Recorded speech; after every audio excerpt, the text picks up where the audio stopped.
In this video, I'm gonna go over what double brokering freight is, the two types of double brokering freight, one of them being worse than the other, the situation that happened to me that inspired me to make this video, and lastly, what you can do about it.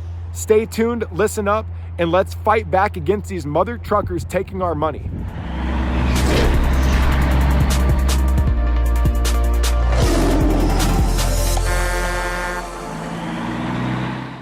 All right, guys, it's Stuart here. So we are in the hotel room. I am here in Denver for the whole entire weekend. I got stuck here, but sometimes that happens in trucking. You don't always get to go home. I want to take this time and make it the most valuable time that I've ever spent making a video. Double brokering is illegal, okay? And I want to teach you how it works. And I pretty much want to teach you how to double broker because it's gonna make you smarter. Let me give you an analogy. If you're a fish, right? And you know what a baited hook looks like, you're not gonna bite that bait. And you're gonna teach all your other fish friends to not bite that baited hook. Bad things happen when you bite onto that. So if you know how to double broker and you know how it works, you're gonna be smarter. You're gonna know what to look out for and you're not gonna fall for it. Okay, and you can even do stuff about it that I'll get into later on in the video. I want to keep this video as short as possible. I do appreciate likes because it did take me a long time to put this together. So if you do find value in it, don't forget to like the video. Let's get right into it. What is double brokering?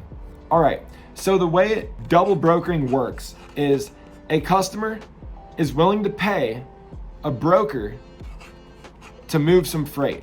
So let's call that broker the good broker. The good broker goes to the load board, posts it online, takes a cut, and then it's picked up by a bad broker.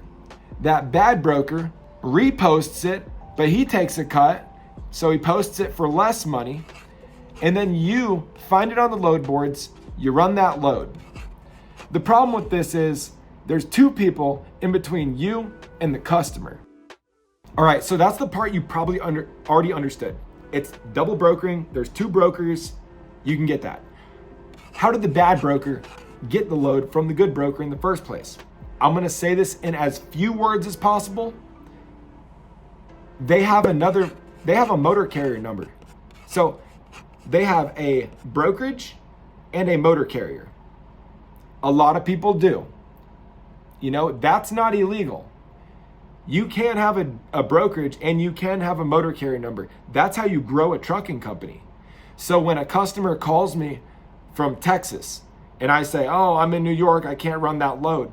No. I'm gonna say, oh, you need that load run? Okay, because they're my customer. I'm gonna post it online with my brokerage account. That's my customer. I'm gonna post it. I'm gonna get that load covered for them. I'm gonna deal directly with a motor carrier. That's how you grow a trucking business. A bad broker uses his motor carrier number to get loads off of the load board and then reposts them with their brokerage account for a little bit less money. That is double brokering and that is illegal. Now remember I said that there was two ways that they double broker? That's the first way. They get the load for $2,000, they post it back on the load board for $1,300. Someone's desperate, they take it, and they'll pay you the $1,300. You probably will get paid. The second way you can get double brokered is that $2,000 load gets posted on a load board, it gets picked up by the bad motor carrier and reposted for $3,000 by the bad broker. Now, how are they gonna pay you? If they got the load is ran, they're only going to get paid $2,000 from the original broker they took it from. You're not getting paid. Okay? And they probably did it to like 40 people or more. That's how they cash out. 1 week, do it all week long. Grab the $4,000, $5,000 loads off of the load board, post them for $6,000 or $7,000. People are going to jump on them. And they're never going to get paid. Everybody's going to be going after their surety bond. That's only $75,000.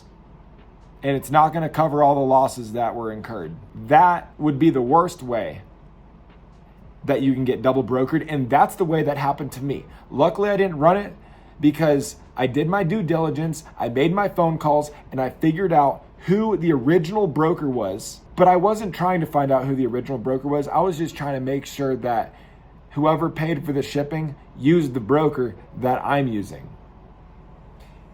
And it turns out that wasn't the case. I got in contact with the original broker because the broker I went through that was trying to double broker left their phone number on the BOL that they sent me. So I called all phone numbers and they said, "What's your motor carrier number?"